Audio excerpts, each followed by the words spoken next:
Ertugrul کی وفات پر اس کا بڑا لڑکا عثمان اس کا جانشین ہوا۔ یہ دولت عثمانیہ کا بانی اور سلطنت عثمانیہ کا پہلا تاجدار ہے۔ ارطغرل نے اپنے زور قوت اور دولت سلجوقیہ کے تفرق و انتشار کے باوجود کبھی خود مختاری کا دعویٰ نہیں کیا، اور وہ سلجوقی امراء نے سلطنت کی کمزوری سے فائدہ اٹھا کر متعدد خودسر حکومتیں قائم کر لی تھی، لیکن وہ خود آخر دم تک سلطان قونیہ کا وفادار اور جاگیردار ہی رہا۔ عثمان نے بھی یہی روش اختیار کی اور اپنی فتوحات سے سلطان کی شان و شوکت کو ایک حد تک محفوظ رکھا۔ یہ وہ زمانہ تھا جب دولت سلجوقیہ دم توڑ رہی تھی اور ایشیائے کوچک میں طوائف الملوکی پھیلی ہوئی تھی۔ اس بنا پر اپنی فتوحات کا دائرہ وسیع کرنے کے لیے اس سے بہتر موقع عثمان کو نہیں مل سکتا تھا، لیکن اس نے اپنی توجہ زیادہ تر بازنطینی علاقوں کی طرف مبذول رکھی، جس کے مختلف اسباب تھے۔ پہلی وجہ تو یہ تھی کہ خود اس کی جاگیر بازنطینی سرحد سے متصل واقع تھی اور بازنطینی سلطنت کی کمزوری روز بروز نمایاں ہوتی جا رہی تھی۔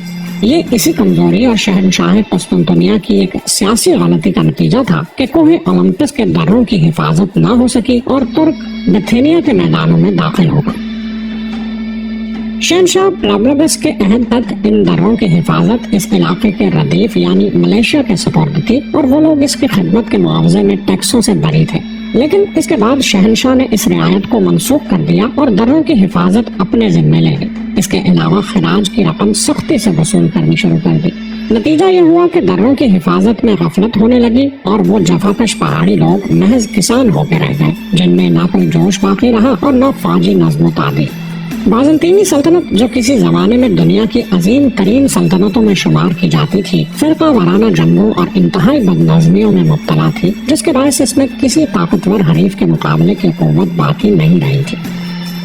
ایشیائے کوچک میں اس کے سابق مقبوضات میں سے صرف چند شہر مثلاً بروسا، نائسیا، نائکومیڈیا اور ان کے نواحی اضلاع باقی رہ گئے تھے۔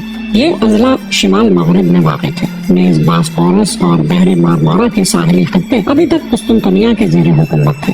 اناطولیہ کے بقیہ کے تمام علاقے جو پہلے بازنطینی سلطنت میں داخل تھے اس کے ہاتھوں سے نکل چکے تھے۔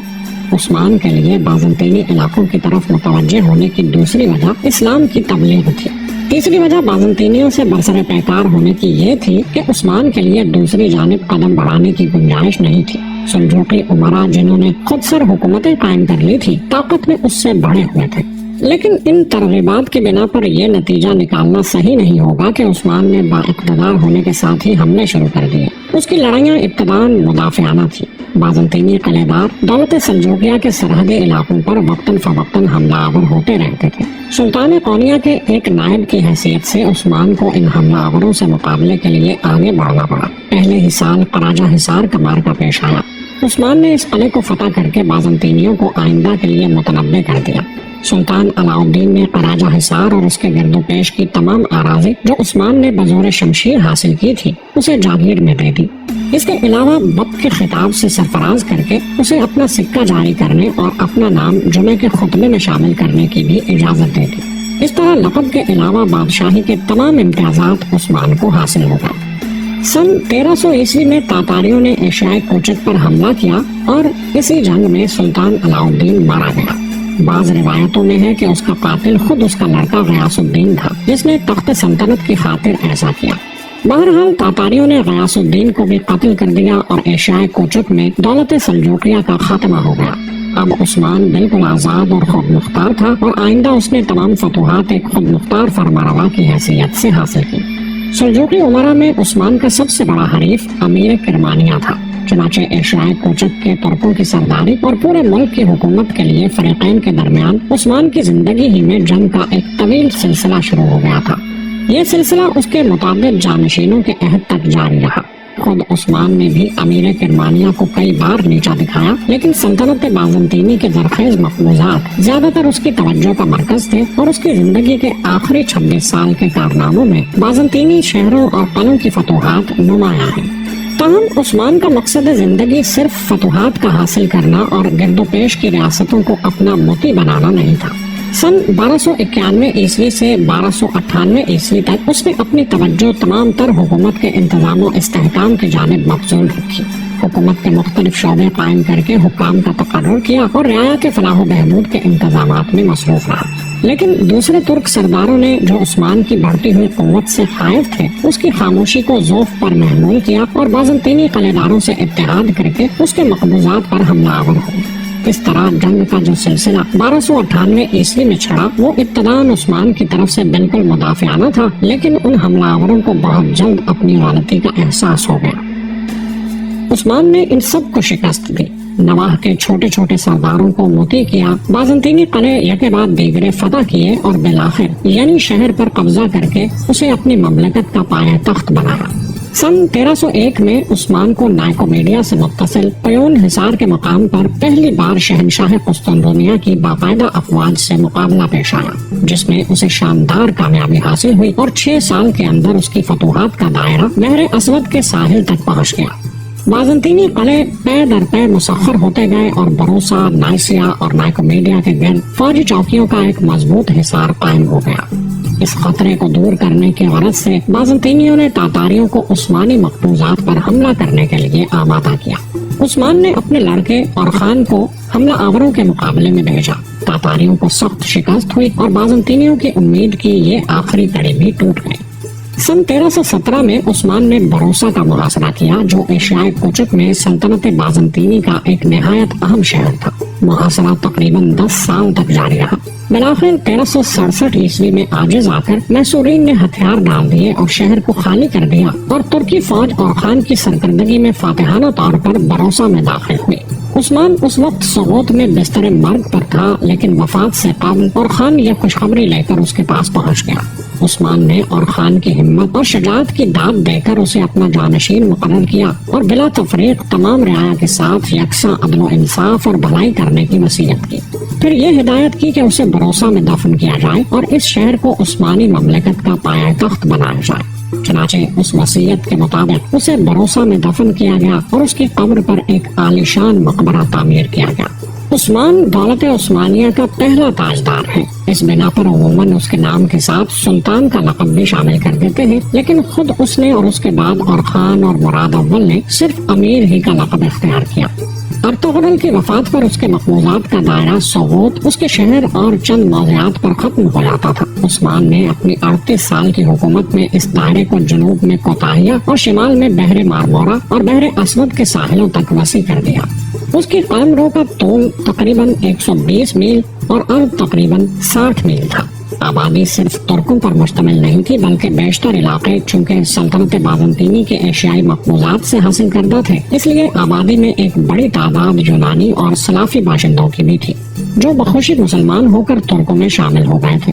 ایورسلے لکھتا ہے کہ یہ عیسائی کسی جبر سے اسلام نہیں لائے، کیونکہ تاریخ میں نہ تو قیدیوں کے قتل عام کا کوئی ذکر ہے اور نہ بحیثیت غلام انہیں فروخت کرنے کا، بلکہ ان کے اسلام لانے کی وجہ یہ ہوئی کہ قسطنطنیہ کے یونانیوں نے جو فطری طور پر ان کے محافظ تھے انہیں چھوڑ دیا تھا۔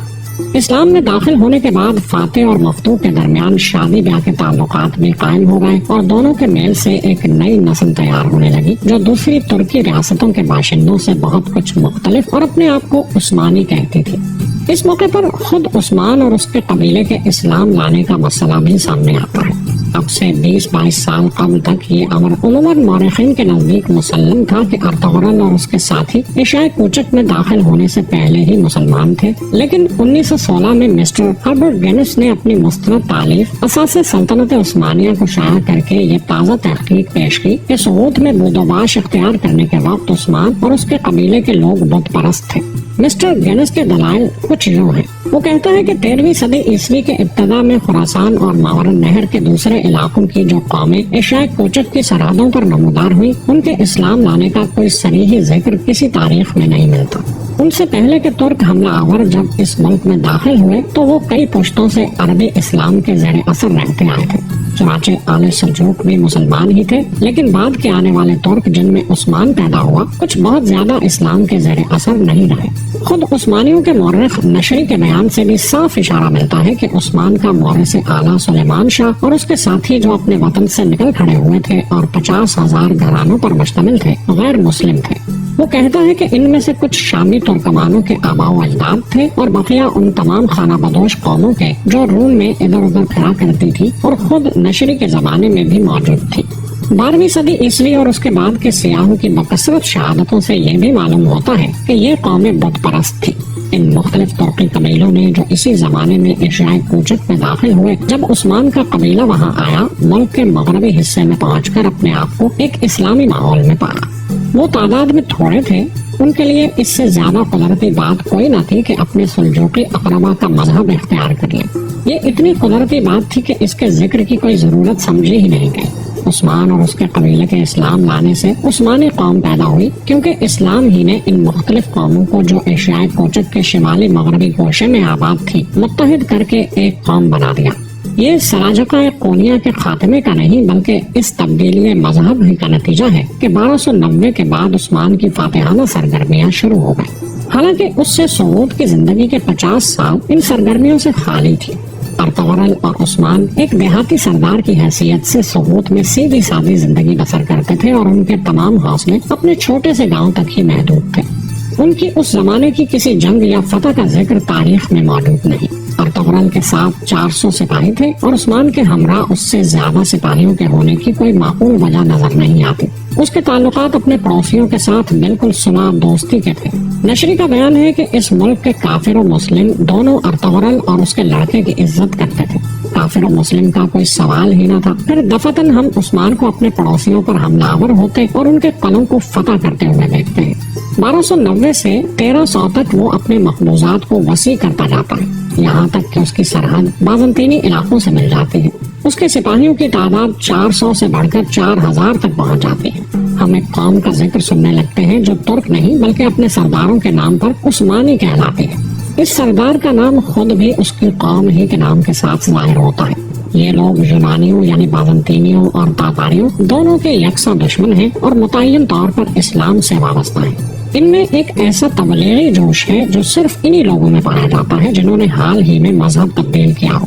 ان کی باہمی وحدت اور ایشیائی کوچک کے دوسرے ترکوں سے ان کا قطعی طور سے مختلف ہونا 14ویں صدی کے ابتدائی 60 سالوں میں اس قدر نمایاں ہو جاتا ہے کہ یورپ انہیں بحیثیت ایک قوم کے تسلیم کرنے پر مجبور ہو جاتا ہے۔ ایشیائی کوچک کی دوسری جماعتوں کے بنسبت چونکہ یہی لوگ یورپ کے سامنے زیادہ آئے، اس لیے اہل یورپ نے انہیں محض ترک کہنا شروع کیا اور ان کو اناطولیہ کے تمام ترکوں کا نمائندہ سمجھنے لگے۔ پروفیسر گرمانس نے بھی یہی خیال ظاہر کیا ہے۔ لکھتے ہیں کہ اپنے پیشروؤں کی طرح جنہوں نے ایشیائی کوچک میں بود و باش اختیار کر لی تھی، کے خان لی بھی ترک ہی تھے، البتہ ان کی بولی ذرا ان سے مختلف تھی۔ ایک اور فرق یہ تھا کہ سلاجقہ تو صدیوں سے اسلام لا چکے تھے، لیکن یہ نوبارد ہنود اپنے قدیم خانہ بدوشی کے مسلک پر قائم تھے۔ ان کے سردار ارطغرل کے بیٹے عثمان کی شادی کے متعلق جو روایت مشہور ہے، اس سے ہمارا یہ قیاس حق بجانب ہے کہ انہوں نے ایشیائی کوچک کی اسلامی فضا میں داخل ہونے کے بعد اسلام قبول کیا۔ ایک روایت یہ ہے کہ ابتردنی نام کے ایک چھوٹے سے گاؤں میں ایک خدا رسیدہ عالم اہبالی رہا کرتے تھے۔ عثمان اپنی نوعمری کے زمانے میں ان کی خدمت میں اکثر حاضر ہوتا رہتا تھا۔ ان کی ایک نہایت حسین لڑکی تھی جس کا نام مال خاتون تھا۔ ایک روز اتفاق سے عثمان کی نظریں اس دوشیزہ پر پڑ گئیں اور وہ دیکھتے ہی اس پر فریفتہ ہو گیا۔ اس نے نکاح کا پیغام دیا، لیکن اہبالی چونکہ درویشانہ زندگی بسر کرتے تھے، اس لیے فرق مراتب کا لحاظ کر کے انہوں نے اس پیغام کو قبول نہیں کیا۔ 2 سال تک عشق و محبت کا یہ سلسلہ برابر قائم رہا اور عثمان نے اہبالی کے گھر کی آمد و رفت جاری رکھی۔ اس درمیان میں چند اور ترک سرداروں نے بھی جو طاقت اور وجاہت میں عثمان سے بڑھے ہوئے تھے، مال خاتون سے شادی کی خواہش کی، لیکن اہبالی نے ان کو بھی صاف جواب دے دیا۔ بلاخر ایک رات جب عثمان اہبالی کے یہاں مقیم تھا، اس نے یہ عجیب و غریب خواب دیکھا کہ ایک چاند ہلال بن کر اہبالی کے سینے سے نکلا اور رفتہ رفتہ بدر کامل بن کر اس کے سینے میں اتر آیا۔ پھر اس کے پہلو سے ایک زبردست درخت نمودار ہوا جو بڑھتا ہی چلا گیا، یہاں تک کہ اس کی شاخیں بحر و بر پر چھا گئی۔ درخت کی جڑ سے نکل کر دنیا کے 4 بڑے دریا دجلہ، فرات، نیل اور ڈینوب بہ رہے تھے، اور 4 بڑے بڑے پہاڑ کوہ کوہ بلقان، کوہ طور اور کوہ اٹلس اس کی شاخوں کو سنبھالے ہوئے تھے۔ دفعتاً ایک نہایت تیز ہوا چلی اور اس کے درخت کی پتیوں کا رخ جو شکل میں تلوار سے مشابہ تھا، ایک عظیم الشان شہر کی طرف ہو گیا۔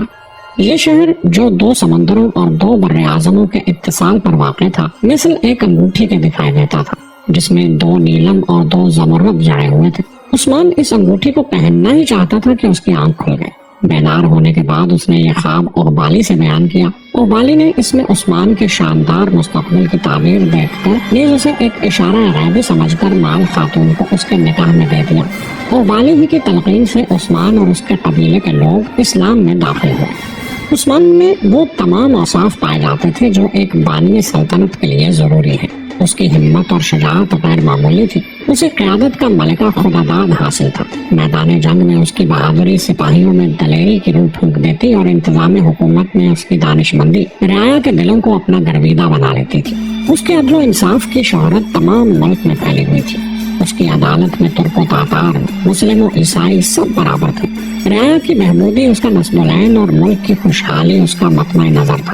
قرون اولیٰ کے مجاہدوں کی طرح اس کا طرز زندگی نہایت سادہ اور نمائش سے یکسر پاک تھا۔ دولت اس نے کبھی جمع نہیں کی۔ تمام مال غنیمت غریبوں اور یتیموں کا حصہ نکالنے کے بعد سپاہیوں میں تقسیم کر دیتا تھا۔